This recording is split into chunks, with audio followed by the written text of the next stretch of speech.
This beautiful white Model 3 is the secret off-menu base Model 3, the cheapest Tesla that you can buy. And you may be asking yourself, why am I with this instead of my Red Ranger? Well, we are in beautiful sunny California thanks to Canossa Events, who let us go on a 5-day grand tour here in California, all EV owners. I got this Tesla, I rented it on Turo, not knowing that it was the standard Model 3. So this doesn't have autopilot, this doesn't have traffic aware cruise control.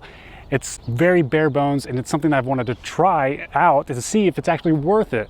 Everybody was all up in arms when Tesla didn't have a $35,000 Tesla that they had promised. Well, now this is the $35,000 Tesla, but it's not available online. You have to actually request it. That's why it's the secret off-menu Tesla. And we're gonna travel hundreds of miles in this over the course of a week. So at the end of this video, I'll give you my thoughts on what it's been like to travel and road trip in the cheapest Tesla that you can buy. All right, so this trip is going to end up being around 1,000 miles total. And the good thing about the base Model 3 is even though it doesn't have as much range, this has about 200 miles of range, it's still capable of charging fast at Superchargers. So this is a V3 Supercharger back here in Paso Robles. I think we hit about 600 some miles per hour charging, which is good. So a lot of people say that range doesn't matter. It's more about the prevalence of having fast superchargers wherever you go. So basically, if there was one Tesla supercharger at all gas stations in the entire country, we'd be fine. You'd be able to charge, not have to worry about charging whatsoever because there are gas stations everywhere. Well, that's not the case. So the good thing is here in California, Tesla superchargers are pretty much everywhere. This one, of course, has 27 stalls. Tesla's obviously building their infrastructure really well here in California, but a standard range Model 3 back home, back where we're from, I don't know if it would fly because, there is a stretch between Louisville. If you're going to St. Louis, there's a big stretch of road that there are no Tesla superchargers. So it's better to have longer range battery right now. Tesla really should have their base range be 300 miles, and I think that's what they said they were going to do. Having 200 miles of range actually hasn't been that bad on this trip, just because we're in California. We've been getting great efficiency, great weather, pretty flat land, and superchargers everywhere. We drove over 100 miles today.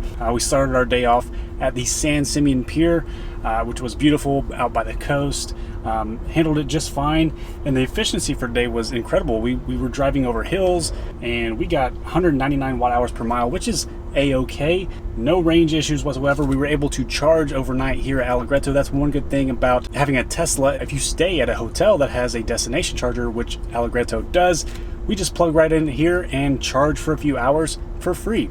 So about 4 hours to charge 100 miles at the destination charger, so it's slower than a supercharger, but it's free. Once we left San Simeon Pier, we went to Stolo Winery, which is a beautiful winery out in the countryside, very quiet, peaceful, had some really good wine there. And we're done driving for the evening. Tomorrow we'll wake up and we'll leave out of here with a full charge. So not having autopilot is one of the biggest gripes with the base Model 3. So no autopilot. It costs $3,000 to add autopilot to a base secret off-menu Model 3. And if you want full self-driving, you're going to pay $13,000 because full self-driving is now $10,000. So you're looking at $3,000 for autopilot, $10,000 for full self-driving, $13,000. You can basically buy a used Chevy Bolt for that. So that's interesting. But Tesla, please include traffic-aware cruise control. This does not even have traffic-aware cruise control on it. So it's just dumb cruise control, just like I have on my Pontiac G6, which is 13 years old. That would be very helpful on long road trips, which doesn't keep the lane, but at least it will keep the distance from the car in front of you. So traveling up here, I would have loved to have that on that highway. So when I first picked up this car, I was like, oh my gosh, it's the base Model 3. I didn't even know it because when I first got this car on Turo, it said it was standard plus, and that of course has 260 miles of range. So I basically was expecting having 60 more miles of range on this battery. But now after driving it throughout this trip, it's not as bad as I thought it was going to be. But I don't think it would fly back home, especially in the winter, because if you're talking about losing range in the winter, that's a whole nother story. I always say that you can expect to lose about 20% of estimated range in the winter. And then also an interesting thing with this is, when you're charging your Tesla daily, you're not supposed to charge to 100% because it decreases the longevity of the battery. Well, if you charge to 90%, that's only 185 miles or so. So 20 miles of range, you're giving up 20 miles of range. That could make or break a trip for you if you're, running low on battery. The base Model 3 is supposed to be a software locked plus Model 3. So basically you should be able to charge to 100% daily. It shouldn't affect the battery. However, I've been charging to 100% on this trip, and it's been giving me the message saying, hey, for daily charging, you should decrease the set limit. to 90% to increase the longevity of the battery. So it's really interesting. I don't know why that is. I would think with the standard range, you should be able to charge to 100%. So you're really kind of losing out on that 20 miles if you're just doing daily charging. So not having autopilot hasn't been too big of a deal, but I do think there are two big features that I really wish Tesla would implement for the standard range. One, traffic aware cruise control. It's a lifesaver when you don't have autopilot, obviously, and you're on the highway and you're long stretches. And then also floor mats. They don't include floor mats in the standard range Model 3, which is so weird to me, not having floor mats for a $35,000+ car. And honestly, Tesla doesn't really want to sell this $35,000 Model 3, which is why it's secret and off menu. I think if you're really wanting to experience what the best thing about a Tesla and get that real whole Tesla experience with a car, basically budget at least $40,000 for the standard range plus Model 3. You're going to get 40 more miles of range, and then you're also going to get basic autopilot and traffic aware cruise control included in the car. Other than that, one other big difference is, the speakers. This doesn't have premium sound, but you know what? We really didn't need a good premium sound system because we were listening to an audiobook, which brings us to today's sponsor, Audible. Now, one of my wife's favorite books is East of Eden by John Steinbeck, which is based in the Salinas Valley, and that's exactly where we road tripped. And what better way to travel through the Salinas Valley than to do it while listening to this classic? It was an incredible experience driving through California while hearing the narrator describe it in such detail. Now, Audible is my favorite place to get all of my audiobooks, and recently they've launched their newest plan, Audible Plus, where you can get full access to their Plus catalog, which is filled with thousands of select originals, audiobooks, and podcasts, including ad-free versions of popular shows as well as exclusive series. Even better, now is the best time to try Audible Plus because with their holiday offer, you are getting the best offer of the year, only $4.95 a month for your first 6 months. And after that, it's still only $7.95 a month to download and stream thousands of audio titles included in the Audible Plus plan. To get this offer, visit audible.com/AndySly or text AndySly to 500-500. Again, that's audible.com/AndySly or text AndySly to 500-500. Hello. So we just finished the trip. This is the last night of the trip. We traveled, almost basically 1,000 miles in the Model 3. Yes. Cheapest Tesla ever made. No features as far as what makes a Tesla. No autopilot, no traffic aware cruise control. Mm-hmm. Makes highway driving way harder. Paso Robles. That's when our tour with Canossa events started. The first thing we did, we hit up Ancient Peak Winery. We had some lunch and went to the Allegretto for a little happy hour. And then we went to Sensorio. It is just this wavy, beautiful land of lights that look like they could just be glowing flowers. So it was really gorgeous to see at night. But yeah, so then the next day we basically just hit up some wineries the next day, drove the rolling hills, took the back roads. Mike is this amazing expert who works with Travel Paso and hooked us up with an incredible experience.